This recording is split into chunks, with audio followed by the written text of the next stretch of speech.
Shalom, Bapak Ibu Saudara, kita melanjutkan sedikit lagi tentang Yohanes Pembaptis.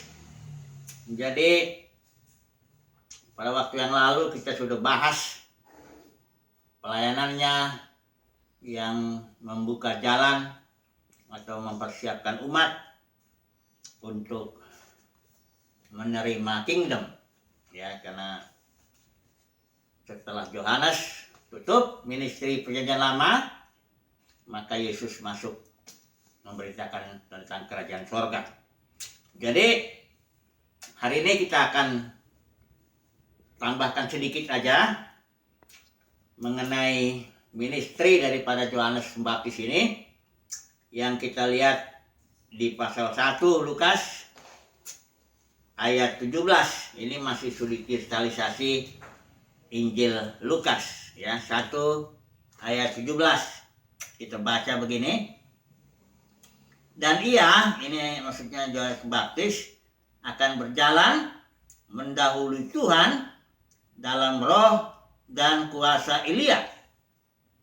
Ada dua ini akibatnya, untuk membuat hati bapak-bapak berbalik kepada anak-anaknya, dan yang kedua, hati orang-orang durhaka kepada pikiran orang-orang benar.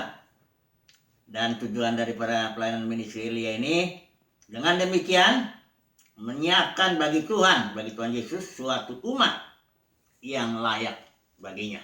Jadi ministry Yohanes ini adalah satu ministry dengan roh dan kuasa Elia, ya. Jadi kalau di kitab Maleakhi itu dibilang Elia itu pelayanannya membuat hati bapak-bapak berbalik kepada anaknya, dan hati anak-anaknya juga kepada bapak-bapak, ya. Jadi dalam ministrinya Yohanes Pembaptis kita tahu dia tidak melakukan satu tanda pun, ya, tidak ada mujizat gitu. Jadi tapi ministrinya ini membuat hati bapak-bapak berbalik kepada anaknya, maupun hati anak-anak berbalik kepada bapaknya. Dan juga dikatakan di sini hati orang-orang durhaka kepada pikiran orang-orang benar. Nah, jadi kita ingat bahwa Yohanes Pembaptis ini lebih besar, ya. Yesus pernah bilang dari antara yang dilahirkan perempuan itu nggak ada yang lebih besar daripada Yohanes Pembaptis. Berarti bahwa dia lebih besar daripada Musa, kira-kira begitu, ya. Walaupun Musa melakukan banyak sekali mujizat, sementara Yohanes Pembaptis tidak melakukan mujizat satupun, tapi Yesus katakan Yohanes Pembaptis lebih besar daripada Musa, kurang lebih begitu, ya. Dan kalau kita melihat pelayanan Yohanes Pembaptis ini memang tidak buat tanda, tapi dia bikin hati bapak bertobat, ya, balik kepada anaknya, hati anak-anak kepada bapaknya. Jadi nampaknya mujizat terbesar itu ya bukan buta melihat atau lumpuh berjalan atau apa, ya, tapi membuat hati orang berbalik, membuat orang bertobat, membuat hati bapak kepada anaknya dan hati anak kepada bapaknya, ya. Di sini juga dibuat bilang hati orang-orang durhaka kepada pikiran orang-orang benar. Ini ministry kita ini, kalau berdoalah kita supaya membuat hati orang bertobat, ya, berbalik. Khususnya di akhir zaman ini agak unik, ya, kalau kita pikir kok kenapa rupanya bapak-bapak ke anak atau anak ke bapak, ada apa, ya, kok dia harus begitu, ya. Nah ini terkait dengan istilah sukses ini, ya, karena ini sekarang ini banyak teologi sukses, ya, beredar. Sukses itu begini, ministry yang sukses itu begini, ikut Tuhan yang sukses itu begini. saya juga punya definisi sukses yang saya ambil dari Tuhan Yesus. Yesus itu orang yang sukses, ya. Karena saya nggak berani bilang kalau diri saya dulu atau pengkhotbah itu sukses, saya belum berani karena itu kan masih penilaian manusia, ya. Masih kata orang, oh ini sukses ya, karena begini dan sebagainya. Tapi yang nanti saya akan mengutip satu ayat, ya, tentang suksesnya Tuhan Yesus itu. Jadi ini suksesnya yang menurut Alkitab, ya. Mari buka dulu, ya, karena ini terkait nanti kenapa si bapak dengan anak itu balik. Mari kita lihat dulu, ya. Yesaya 53 ayat 10, ya. Ini nubuat ya tentang Tuhan Yesus. Ayat 10, tetapi Tuhan berkehendak meremukkan dia dengan kesakitan. Ini semua ahli setuju, ya, ayat ini berbicara tentang Mesias. Tetapi Tuhan berkehendak meremukkan dia dengan kesakitan, dan apabila ia menyerahkan dirinya sebagai korban penebus salah, ia akan melihat keturunannya. Terjemahan beberapa lain mengatakan ia akan melihat benihnya. Umurnya akan lanjut. Nah, ini juga terjemahnya harusnya begini. Ia akan memperpanjang hari-hari melalui benihnya itu, ya. Dan kehendak Tuhan akan terlaksana olehnya. Jadi saya mengambil definisi sukses sesuai dengan ayat ini, yaitu yang pertama, bahwa orang yang sukses itu melihat benihnya. Artinya melihat keturunannya. Artinya keturunannya itu betul-betul dia memproduksi dirinya. Dia keturunannya itu kayak Yesus, ya. Yesus itu di sini dibilang, kenapa dibilang Yesus memperpanjang hari-hari, dia melihat benihnya. Karena ketika dia sebagai biji gandum mati bangkitnya ke surga, dia menghasilkan banyak benih, ya. Yesus bilang dalam Roma 12, kalau biji gandum nggak jatuh ke tanah mati, dia satu. Tapi kalau dia mati bangkit, dia menghasilkan banyak. Nah, Yesus itu melihat banyak benihnya, terutama murid-muridnya itu, ya. Itu adalah benihnya. Dan melalui benihnya ini, Yesus memperpanjang umur. Artinya, ministry Yesus disambung oleh murid-muridnya ini terus sampai detik ini. 2000 tahun yang lalu sudah, ya. Ministry Yesus masih jalan terus, ya. Itu dia sukses. Kalau orang melayani walaupun hebat tapi nggak diteruskan oleh benihnya, ya, benihnya itu bisa anak jasmaninya, bisa juga anak rohaninya. Karena Yesus pun dalam kasus ini itu dia anak rohaninya itu. Tapi yang penting disambung, jadi dia memperpanjang hari-hari, ya. Jadi kalaupun orang banyak pelayanannya tapi malah benihnya itu tidak menyambung, itu nggak sukses. Nggak bisa dibilang sukses menurut definisi sini. Jadi definisi sini sukses, pertama orang itu lihat benihnya. Yesus, dalam kasus Yesus, dia mulai mati bangkitnya ke surga, dia lihat benihnya itu di dalam murid-muridnya itu. Kemudian, ya, dalam hari ini benih Yesus itu Zoe itu, ya, life itu, ya. Itu dengan mati bangkitnya ke surga, Zoe itu menjadi tersebar, ya, kepada murid-muridnya itu. Yang berikutnya, sukses dalam arti hari-hari Yesus diperpanjang termasuk ministrinya sampai detik ini, ya. Kemudian yang ini ayat terakhir ini, kehendak Tuhan akan terlaksana olehnya. Ini sukses. Kehendak Tuhan, kehendak Bapa di sorga terlaksana oleh Yesus. Jadi sukses itu kalau menurut definisi Yesaya 53:10, yang pertama itu melihat benih, ya.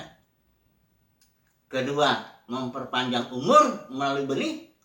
Dan yang ketiga, kehendak Tuhan terlaksana. Nah, untuk dapat melihat benih dan memperpanjang hari-hari, itu kalau enggak, ya sebagai bapak, kalau enggak balik kepada anak atau anak kepada bapak, anak nggak bisa. Ada orang ministrinya, bapaknya ministri, anaknya bikin kasus, ya. Bukannya diteruskan ministri bapaknya, malah bikin kasus. Anaknya narkoba lah, yang macam-macam. ya. Bahkan akhirnya masuk pengadilan dan sebagainya, bapak dengan anak. Nah, ini kan kacau. Itu enggak sukses menurut definisi ini. Ini ya, makanya ministry Johannes itu adalah suatu ministry yang bisa membuat orang sukses. Menurut definisi ini, membuat hati bapa berbalik kepada anak, anak berbalik kepada bapa, sehingga bapa bisa lihat benihnya. Bahkan melalui benihnya, si pelayanan si bapa ini bisa diperpanjang terus. Dia memperpanjang hari-hari. Ini penting di zaman ini. Inilah kesuksesan di zaman ini, ya. Ini zaman ini makin dekat kedatangan Tuhan yang full itu ini zaman makin apa, orang bapak dengan anak makin jauh aja gitu. Satu keluarga bisa duduk sama di sini tapi sama-sama main HP gitu ya. Suami main HP, bapak ibu main HP, anak-anak main HP, semuanya duduknya bareng. Tapi enggak ada komunikasi, enggak ada fellowship, enggak ada. Bagaimana mau memperpanjang hari-hari, bagaimana mau melihat benih. Ministry Johannes itu memang enggak banyak tanda, tapi dia bikin orang sukses. Yaitu membuat hati bapak berbalik kepada anak. Bapak tuh senang sama anak-anaknya, anak-anaknya pun senang sama bapaknya. Kalau udah ada fellowship begitu, ini udah tinggal selangkah lagi tuh. Si anak mengerti apa tujuan, misi, dan visi daripada bapaknya itu dan bisa meneruskannya. Dan bapak itu bisa memperpanjang hari-harinya. Ini sukses. Ya, selain tadi yang sukses ini melakukan kehendak Tuhan terlaksana, dikatakan di sini ayat 10 ini, kehendak Tuhan akan terlaksana. Jadi ministry Johannes ini kelihatannya kayak gitu ya, kayak enggak, ya pikir roh dan kuasa Elia dia bikin mujizat besar gitu. Ternyata enggak. Ya, enggak secara manusia ya, enggak besar mujizatnya, tapi sebenarnya dalam Tuhan itu kalau bikin bapak berbalik hatinya kepada anak, anak kepada bapak, itu mujizat sukses yang menurut Yesaya 53, suksesnya Yesus bisa terjadi pada kita melalui ministry Johannes ini. Ya. Jadi ministry Johannes ini luar biasa. Inilah dia mempersiapkan umat yang layak. Caranya dengan bapak balik kepada anak, anak balik kepada bapak. Ya, jangan sudah bayangkan nanti yang di Maleakhi pasal 4 itu bagian terakhir itu, ayat terakhir itu, 2 ayat terakhir itu. Itulah ministry Elia akhir zaman, membuat bapak berbalik kepada anak, hati anak berbalik kepada bapak. Ya. Jadi inilah pentingnya ya mempersiapkan umat dengan cara seperti ini, ministry Johannes. Kemudian selanjutnya kita mau melihat lagi dari ministry Johannes ini bahwa dia mendapat firman ini, ya, anak Johannes ini melakukan ministry firman, dia dapatnya di padang gurun. Coba dulu kita lihat ya. Ini Johannes ini Johannes Baptis hidupnya di padang gurun dia. Coba dulu kita lihat pasal yang mulai dari ministry Johannes ini. Pasal yang ini Injil Johannes ya. Di Lukas ya, kita lihat. Di Injil Lukas, ministry Johannes ini ada di pasal 3 ya. Dibilang di sini begini. Pada waktu Hanas dan Kayafas menjadi membesar, datanglah firman Allah kepada Yohanes anak Zakaria di padang gurun. Jadi firman itu datangnya ke padang gurun. Dan Yohanes ada di situ. Di seluruh Alkitab, istilah padang gurun ini selalu berbicara soal disiplin Tuhan. Selalu berbicara persiapan ya. Sebelum seseorang ministry. Padang gurun ya. Jadi ini firman ini enggak datang di dalam suatu struktur yang sudah baku. Ya, setelah Yesus maupun Yohanes Pembaptis dia melayaninya di padang gurun. Artinya dia nggak di dalam struktur Yudaisme yang sudah mapan. Yudaisme itu sudah ada bait sucinya, peraturan-peraturan korban ibadah dan sebagainya. Ada mahkamah agamanya yang besar, pemimpinnya 70 anggotanya. Dia punya juga bahkan pasukan bait Allah tuh ada juga. Ya. yang ngajarin kalau ada orang sesat apa semuanya, punya masa juga. Tapi firman Tuhan enggak datang ke sini, datangnya di padang gurun, ya, di luar sistem, ya, di luar perkemahan. Baik Yesus maupun Yohanes Pembaptis melayani di luar perkemahan. Nah, ini yang mau saya bicara dulu sedikit ini mengenai di luar perkemahan. Karena dalam dunia kekristenan itu sudah menjadi sistem, sudah baku, ya, dengan strukturnya yang baku, dengan doktrinnya dan tradisinya yang sudah baku. Gak bisa lagi firman masuk ke situ. Karena Yesus bilang kalau anggur yang baru gak bisa masuk kepada kirbat yang lama. Jadi kalau mau firman yang segar, yang baru, ya, itu adanya di luar sistem, ya. Ini sudah sejarah gereja pun begitu. Kalau ada firman yang baru, Martin Luther, ya, justification by faith, ada dan back to the Bible, ada 3 itu, ya. Martin Luther itu pulihkan, itu nggak bisa masuk ke dalam struktur yang sudah ada, ya. Selalu di luar. Nah, saya mau singgung dulu sedikit, karena di kitab nabi-nabi ini ada dinubuatkan, ya, ada masanya nih, di mana orang akan kelaparan. Bukan kelaparan akan roti, tapi kelaparan akan firman Tuhan. Di dalam struktur yang baku, ya, di situ orang kelaparan.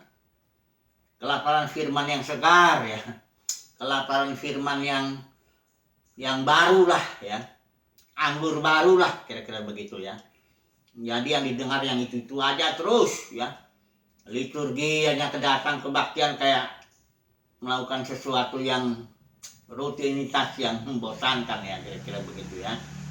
Jadi jemaat kelaparan, ya, nggak dapat yang baru.